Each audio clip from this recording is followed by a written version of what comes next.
First ಮರ್ಯಾದೆ ಕೊಟ್ಟು ಮಾತಾಡಲ್ಲ ಮಾತಾಡ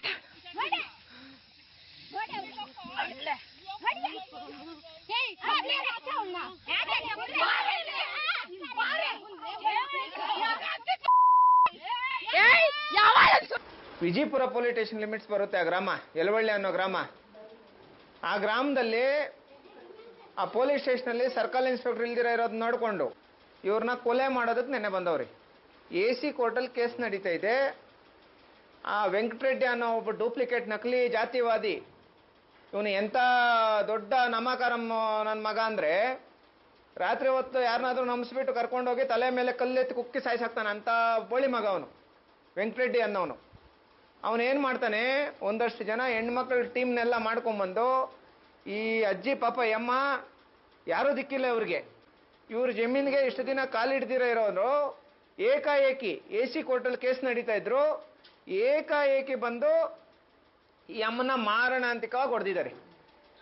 ಇಷ್ಟು ಹೊಡೆದಿದ್ದಾದ್ಮೇಲೆ, ಏಟುಗಳೆಲ್ಲ ತಿಂದಿದ್ದಾದ್ಮೇಲೆ ಇದು ಏನದು ಮುಳ್ಕು ತಂತಿಗಳ ಮೇಲೆ ಎಳ್ದಾಡಿ ಅದ್ರ ಮೇಲೆ ಕುಕ್ಕಿ ಅಮ್ಮನ ಸಾಯಿಸೋದಕ್ಕೆಲ್ಲ ಪ್ರಯತ್ನ ಪಟ್ಟು ಆ ವೆಂಕಟರೆಡ್ಡಿ ಅನ್ನೋ ವ್ಯಕ್ತಿ ಆ ಹೆಣ್ಮಕ್ಳನ್ನೆಲ್ಲ ಬಿಟ್ಟು ರೌಡಿಸಮ್ ಮಾಡಿಸಿ, ಇಷ್ಟೆಲ್ಲ ಆದ್ರೂ ವಿಜಯಪುರದಲ್ಲಿ ಇರೋಂಥ ಪೊಲೀಸ್ ಸ್ಟೇಷನಲ್ಲಿರೋಂಥ ಕೆಲವು ಪೊಲೀಸ್ನವರು ಇವರು ಪ್ರೊಟೆಕ್ಷನ್ ಕೊಟ್ಟು ಇವ್ರಿಗೊಂದು ನ್ಯಾಯ ಕೊಡಿಸೋದನ್ನ ಬಿಟ್ಟು ಏನು ಮಾಡ್ತಾರಂದ್ರೆ, ಅವನು ಯಾವನು ವೆಂಕಟರೆಡ್ಡಿ ಅನ್ನೋನಿದಾನೋ ಅವ್ರ ಮನೆಗೆ ಹೋಗ್ಬಿಟ್ಟು ನೀರು ಕುಡಿಯೋದು, ಕಾಫಿ ಕುಡಿಯೋಂಥ ಕೆಲಸ, ಅಲ್ಲೋಗಿ ಇದು ಮಾಡ್ಕೊಂಡು ಹೋಗೋವಂಥ ಕೆಲಸ ಮಾಡಿದ್ದಾರೆ. ಇದು ವಿಜಯಪುರ ಪೊಲೀಸ್ ಸ್ಟೇಷನಲ್ಲಿ ನಡೆದಿರೋಂಥ ಘಟನೆ. ಇಷ್ಟೆಲ್ಲ ವಿಚಾರಗಳಾಗಿ ಇಷ್ಟೆಲ್ಲ ಆಗಿ ನಾನು ಇಮಿಡಿಯೇಟಾಗಿ ಆಸೆ ಪೊಲೀಸ್ ಸ್ಟೇಷನ್ ಕಂಪ್ಲೇಂಟ್ ಕೊಡಬೇಡ್ರಿ, ಇಮಿಡಿಯೇಟಾಗಿ ಹಾಸ್ಪಿಟ್ಲಲ್ಲಿ ಅಡ್ಮಿಟ್ ಮಾಡಿಸಿ ಅಂತ ಹೇಳಿದೆ. ಆ ಅಮ್ಮಗೆ ಹಾರ್ಟ್ ಎಲ್ಲ ತುಂಬ ದೊಡ್ಡ ಮಟ್ಟದಲ್ಲಿ ಪ್ರಾಬ್ಲಮ್ ಆಗಿ ಜಯದೇವ ಹಾಸ್ಪಿಟ್ಲಲ್ಲೆಲ್ಲ ತೋರಿಸ್ಕೊಂಡ್ಬಂದು ಮತ್ತೆ ಈ ಅಮ್ಮ ನೋಡಿ ಇಲ್ಲಿದ್ದಾಳೆ, ಈ ಅಮ್ಮ ಅಲ್ಲಿ ನಡೆದಿರೋಂಥ ಘಟನೆಗೆಲ್ಲ ಸಂಬಂಧಪಟ್ಟಂಗೆ ಸ್ಟೇಟ್ಮೆಂಟ್ ಮಾಡಿಸಿ ಈಗ FIR ಆಗಿದೆ ಅಂತ ಹೇಳ್ಬಿಟ್ಟು ಹೇಳಿದ್ದಾರೆ. ಇಲ್ಲಿ ತನಕ ಅದಕ್ಕೆ ಸಂಬಂಧಪಟ್ಟಂಗೆ ಆರೋಪಿಗಳನ್ನ ಅರೆಸ್ಟ್ ಮಾಡಿಲ್ಲ. ಆ ಆರೋಪಿಗಳು ಇಲ್ಲಿಗೆಲ್ಲ ಕಾಂಪೌಂಡ್ ಹಾಕ್ಕೊಂಡು ರೌಡಿಗಳನ್ನ ಬಿಟ್ಟು ಕಾಂಪೌಂಡ್ ಹಾಕ್ಸಿ ಇಷ್ಟೆಲ್ಲ ಆದ್ರೂ ಆ ಯಳವಳ್ಳಿ ಅನ್ನೋ ಗ್ರಾಮದಲ್ಲಿರೋಂಥದ್ದು ಎರಡೇ ಮನೆ.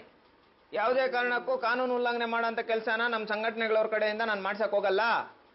ಆದರೆ ಇವ್ರು ಎರಡೇ ಮನೆ ಇದ್ದಾರೆ ಅಂತ ಹೇಳ್ಬಿಟ್ಟು ಊರೆಲ್ಲ ಸೇರಿಕೊಂಡು ಇವ್ರ ಮೇಲೆ ದೌರ್ಜನ್ಯ ಮಾಡ್ತಾ ಇದ್ದಾಗ ನಮ್ಮ ಸಮುದಾಯದ ಜನ ಒಬ್ಬರು ಇವ್ರ ಪರವಾಗಿ ನಿಂತ್ಕೊಳ್ದಿರ ಇದ್ದೀರಲ್ಲ, ಇದು ನ್ಯಾಯನಾ?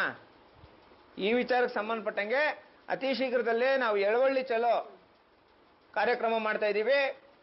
ಇವನು ಯಾರು ವೆಂಕಟರೆಡ್ಡಿ ಅನ್ನೋನಿದಾನೋ ಅವನ್ನ ಗ್ರಾಮದಿಂದ ಗಡೀಪಾರು ಮಾಡಬೇಕು, ಇವ್ರ ಕುಟುಂಬಕ್ಕೆ ಸೂಕ್ತ ಭದ್ರತೆ ಕೊಡಬೇಕು. ಇವರು ಎರಡೇ ಫ್ಯಾಮಿಲಿ ಇದ್ದಾರೆ ಅಂತ ಹೇಳ್ಬಿಟ್ಟು ಇವ್ರನ್ನ ಪೆಟ್ರೋಲ್ ಹಾಕಿ ಸುಟ್ಟಾಕ್ಬೇಕು ಅಂತೆಲ್ಲ ದೊಡ್ಡ ಮಟ್ಟದಲ್ಲಿ ಪ್ಲಾನ್ ಮಾಡಿದ್ದಾರೆ. ಇವ್ರನ್ನ ಸಾಯಿಸಾಕ್ಬೇಕು ಅಂತ ಹೇಳ್ಬಿಟ್ಟು ಪ್ಲಾನ್ ಮಾಡಿದ್ದಾರೆ. AC ಕೋರ್ಟಲ್ಲಿ ಕೇಸ್ ನಡೀತಾ ಇದೆ.